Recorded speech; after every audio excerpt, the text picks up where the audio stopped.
खानपुर विधायक उमेश कुमार जो निर्दलीय विधायक हैं, उनके गेट में पहुंच चुका हूं और सीधे यहां से अंदर एंटर करेंगे। जैसे कि मेरी आपको पता है पुरानी आदत है कि मैं सीधे घुसता हूं और सीधे सवाल जवाब होते हैं। आप देखेंगे ये आवाज श्री उमेश कुमार, वरिष्ठ पत्रकार, माननीय विधायक, विधानसभा क्षेत्र खानपुर। और ये एक बोर्ड इधर है और भी लगा है, वरिष्ठ पत्रकार। तो आगे बढ़ते हैं। अब हम सीधे पहुंच रहे हैं खानपुर विधायक उमेश कुमार जी के पास और देखेंगे कि बिरजू मयाल के आज सवाल कैसे रहते हैं। और जैसे कि पूर्व में बहुत से विधायकों से सवाल जवाब किए और कहीं ना कहीं उन्होंने इंटरव्यू खत्म होने से पहले ही थैंक यू बोल दिया, आप लोगों ने देखा और वो परेशान हो जाते थे। आज देखते हैं एक ऐसे विधायक जो पत्रकारिता से आए, एक ऐसे विधायक जो जेल भी गए और एक ऐसे विधायक जिन्होंने जनता के लिए बहुत कुछ किया, ऐसा सोशल मीडिया में दिखाई देता है। आज ग्राउंड जीरो में पता लगेगा कि वास्तव में ऐसा होता भी है, ये खाली किताबी बातें हैं, खाली सोशल मीडिया की बातें हैं। वो देखने को जा रहे हैं हम। तब तक एक शेयर करें साथियों। खानपुर विधायक उमेश कुमार जी के कार्यालय से सीधे लाइव हैं हम और उनके गेट से सीधे आगे बढ़ रहे हैं। और अभी बहुत लंबा रास्ता है, देखेंगे ये बहुत लंबा रास्ता है और उनके कार्यालय के लिए ये रास्ता देखेंगे आप। और मैं उनके यहाँ मेन गेट में मेरी स्कूटी खड़ी है, यहाँ तक पहुँचते पहुँचते मैं स्कूटी से आया। स्कूटी से इसलिए आया ताकि उनकी विधानसभा देख सकूं कि उनकी विधानसभा में काम भी हुआ है, ये खाली किताबी बातें हैं, काम भी हुआ है, ये खाली सोशल मीडिया की बातें हैं। और जो मैंने देखा है उसी पे उनसे चर्चा होगी, क्योंकि मैं जानबूझ के स्कूटी से आया। अगर बस से आता, कार से आता तो मुझे जल्दी छोड़ देता और रास्ते में जो चीज़ें मैंने देखनी थी वो मैं नहीं देख पाता। तो साथ ही उनके कार्यालय तक पहुँचने तक तब तक आप एक एक शेयर कर दें। तो देखेंगे थोड़ी देर में वहां एंटर हो जाएंगे। आपको बिरजू मयाल के चैनल में हमेशा नेचुरलिटी दिखाई देती है और इसीलिए मैं स्कूटी से घूमता हूं ताकि आम लोगों के लिए काम हुए हैं या नहीं हुए हैं ये भी पता लगे।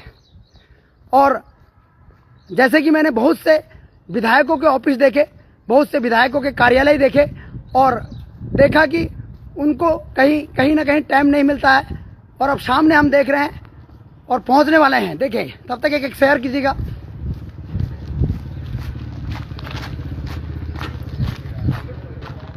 ये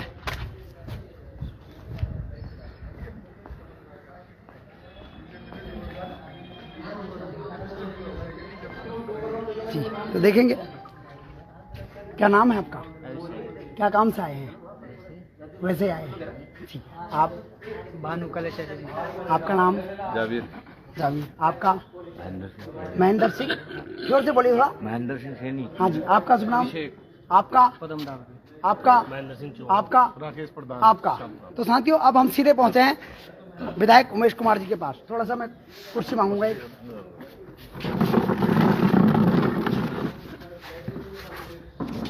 मैं स्कूटी में क्यों पहुंचा यहाँ?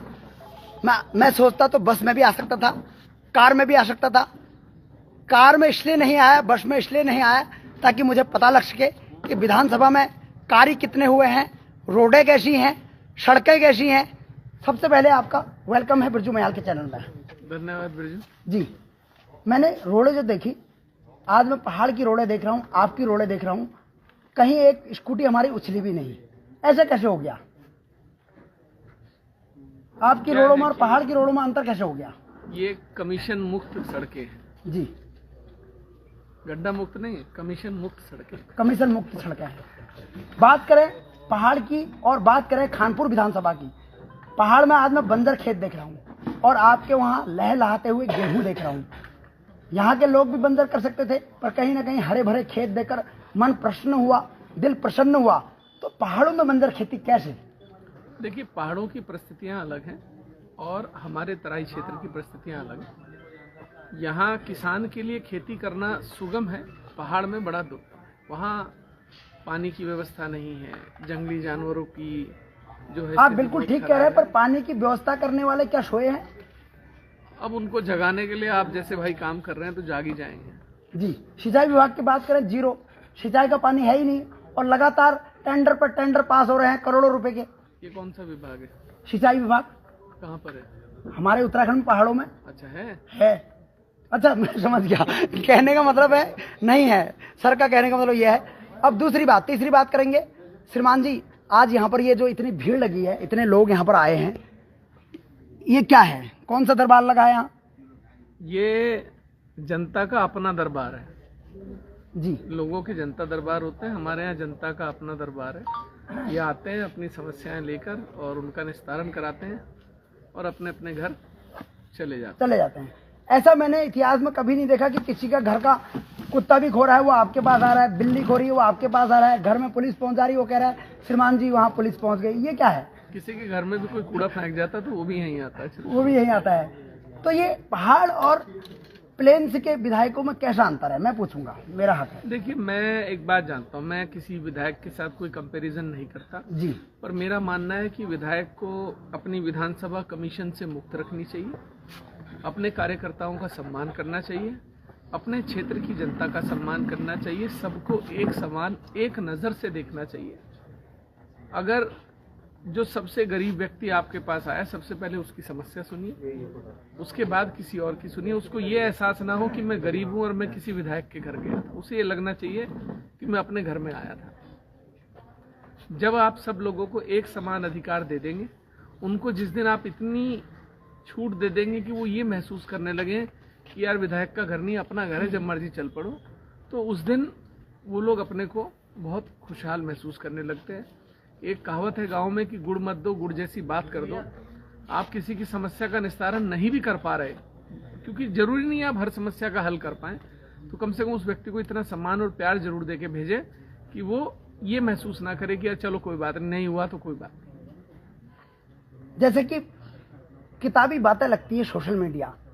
अभी मैं कुछ दिन पहले एक पोस्ट आपकी पढ़ रहा था जिसमें आप कह रहे थे कि यहाँ पर कुछ कंपनियां आएंगी और लोगों को रोजगार मिलेगा, सिडकुल आएगा। क्या ये बात बिल्कुल सत्य है? सिडकुल आएगा नहीं, सिडकुल आ चुका है। सिडकुल का उद्घाटन हम इसी महीने करने जा रहे हैं। लगभग 200 से ज़्यादा उद्योग हमारे क्षेत्र में अगले 5 साल में आने की संभावना है। 20,000 युवाओं को हम रोजगार अपने ही क्षेत्र में देंगे। यही नहीं, हम खादर में अपना उपजिला अस्पताल भी लेकर आ रहे हैं। लगभग 100 करोड़ की लागत का उपजिला अस्पताल है, जो हमारे लोगों को यहाँ पर आने वाले 3 साल में यहीं पर हमारे लोगों का इलाज होगा, उन्हें कहीं जाना नहीं पड़ेगा। मैं इसके लिए आभारी भी हूँ, क्योंकि देखिए कोई भी काम सरकार की मदद के बिना नहीं होता। तो माननीय मुख्यमंत्री जी और माननीय स्वास्थ्य मंत्री जी दोनों का आभारी भी हूँ कि उन्होंने मेरी बात को माना। बस ये है कि एक घर में कई बच्चे होते हैं तो एक बच्चा बहुत जिद्दी होता है जो अपना काम निकलवा लेता है, और कुछ ऐसे होते हैं कि चलो हो गया नहीं हुआ तो नहीं हुआ। तो हम तो इसका मतलब आप जिद्दी हैं? हम तो जिद्दी हैं। वो जैसे हमने भगवान श्री कृष्ण को देखा था, बड़े जिद्दी थे, दूध भी पी लेते थे, मटका भी फोड़ देते थे, वही वाले हैं क्या आप? पहले हम मटका फोड़ते हैं, बाद में दूध पीते हैं। तो साथ ही आपने सुन लिया होगा। बात करते हैं सिडकुल की। आज सिडकुल रुद्रपुर में भी है और एक सिडकुल आपके वहां बनने वाला है, और एक वो सिडकुल है जहां उत्तराखंडियों को कम रखा गया है और कॉन्ट्रैक्ट बेस में रखा गया है। तो क्या आपके सिडकुल में भी ऐसा ही होगा? मेरे सिडकुल में 70% स्थानीय लोगों को रोजगार पहले दिया जाएगा जी। वो स्थानीय चाहे प्लेन के हों, पहाड़ी हों, इससे मुझे फर्क नहीं पड़ता, उत्तराखंडी होने चाहिए हमारे स्थानीय जी।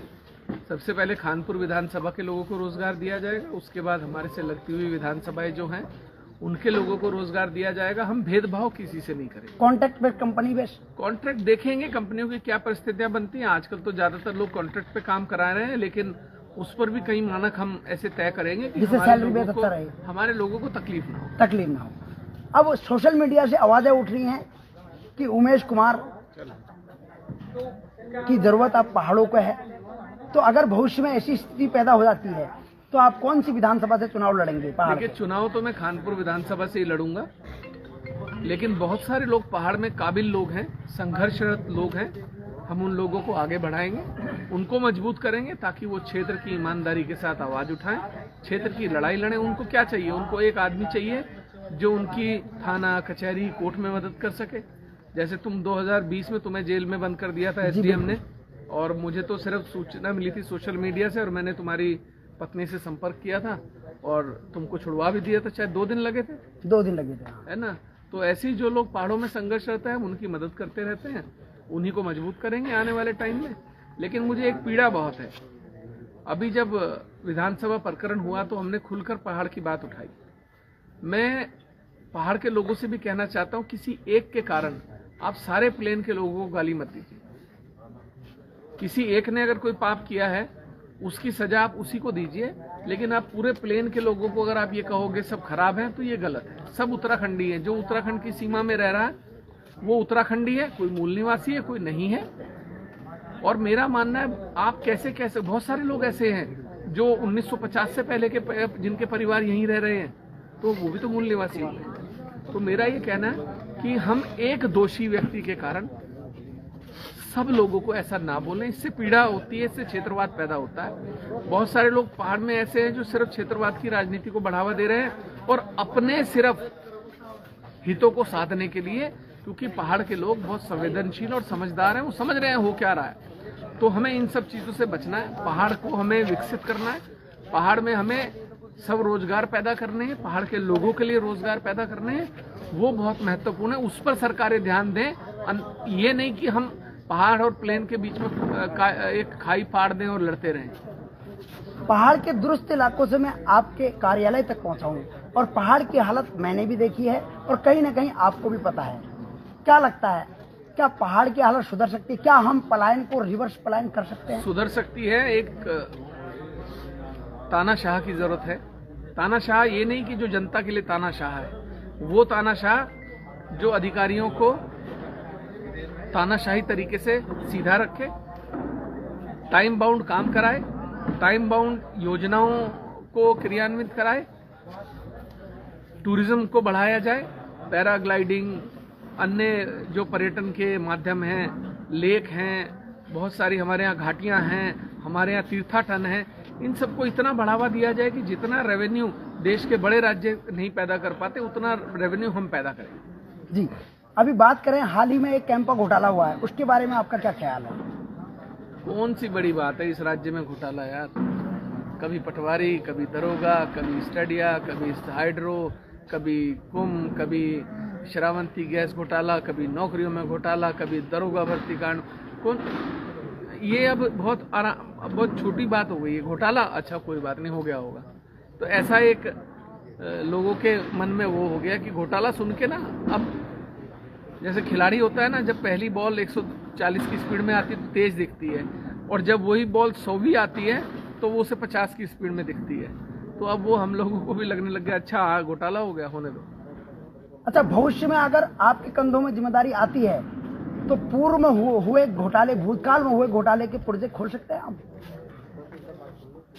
मेरे पास इतने बक्से हैं कि मैं कईयों को जेल भेज दूंगा। कईयों को जेल भेज देंगे। तो साथियों, ये मैसेज आपने सुन लिया होगा। अगर भविष्य में इनके कंधों में जिम्मेदारी आती है तो वो अधिकारी जो आज भ्रष्टाचार कर रहे हैं, जो अधिकारी आज भ्रष्ट हैं और कहीं ना कहीं मेरी बातों से नाराज हैं, तो इसका मतलब वो आज से थोड़ा सा अपनी आंखों से अपने जमीर को देख लें और उसके बाद काम करें। क्या मैं सही कर रहा हूं? बिल्कुल सही कह रहे हैं आप जी। लास्ट में उत्तराखंड की जनता के लिए, युवाओं के लिए, मातृशक्ति के लिए और बुजुर्गों के लिए और देवभूमि के लिए क्या संदेश देना चाहेंगे? मैं बस यही कहना चाहता हूं कि सब लोग मिलजुल कर रहे हैं, कोशिश करें पहाड़ से पलायन कम से कम हो, पहाड़ी उत्पादों को पहाड़ में लोग बढ़ावा दें, और हरिद्वार और जो तराई क्षेत्र है उधम सिंह नगर, यहाँ पर जो है किसानों के मद्देनजर किसान आयोग का गठन हो, जिससे कि उनके लिए, जैसे हम उद्योगपतियों के लिए एक योजना लाते हैं सिंगल विंडो, कि सारे काम एक ही विंडो से होंगे, ऐसे ही किसानों के लिए होना चाहिए। और अब पहाड़ में भू कानून लागू हो ही गया है सख्ती से, और मुझे लगता है सभी लोग भू कानून का पालन करेंगे। हम हरिद्वार क्षेत्र अभी भी एक ऐसे जनपद के तौर पर उसको उभारा जा सकता है जो देश दुनिया में एक नए आयाम स्थापित करेगा। और हरिद्वार के बारे में किसी को दुनिया में बताने की जरूरत नहीं, क्योंकि मोक्ष तो यहीं आके मिलता है जी। अंतिम जो यात्रा का पड़ाव है वो तो है हरिद्वार ही। तो मैं मानता हूँ कि सब लोग एक साथ, जो भू कानून लागू हुआ है, कहीं ना कहीं बहुत से उत्तराखंडी अभी उस भू कानून से लागू होने से खुश नहीं है। मेरा ये कहना है कि संतुष्ट करना सभी को 100% संभव नहीं है। हमें अपने में भी सुधार करना होगा। जी, हम बेचते क्यों है अपनी जमीनें? अगर हमें सख्त भू कानूनी चाहिए, इससे अच्छा हम अपने को सख्त ना कर लें। बहुत बढ़िया बात। अपने को ना हम ऐसा कर दें कि नहीं बेचूंगा, मतलब पैसों को बेच के पलायन करके दिल्ली मुंबई जाके बस जाएंगे और फिर भू कानून की बात करेंगे। मैं बहुत सारे ऐसे लोगों को जानता हूं जो राज्य में नहीं रहते हैं और राज्य की लड़ाई लड़ने के नाम पर नौटंकी करते रहते हैं कि साहब ये हो गया वो हो गया। अरे भाई आओ, यहाँ आके धरातल पर लड़ाई लड़ो जैसे और लोग लड़ रहे हैं, तब मैं मानूंगा कि आप राज्य के प्रति बड़े संवेदनशील हैं। एक अंतिम सवाल, आज हमारे उत्तराखंड में हर घर में होटलियर भाई है, होटलियर बहन है, तो क्या होटलियर भाइयों के लिए उत्तराखंड में सैलरी को लेकर, ड्यूटी टाइमिंग को लेकर, ऑफ सीजन में जो उनको निकाला जाता है उसको लेकर क्या कोई प्रस्ताव पास होना चाहिए? मैंने कहा ना, पर्यटन को लेकर बहुत सारे सुधारों की आवश्यकता है। पर्यटन ही एक हमारे पास ऐसा माध्यम है जिसके माध्यम से हम पलायन रोक सकते हैं जी, हम तीर्थाटन बढ़ा सकते हैं, हम रोजगार बढ़ा सकते हैं, हम पहाड़ में लोगों को रोजगार दे सकते हैं, क्योंकि तीर्थाटन ज्यादातर पहाड़ में ऊपर है।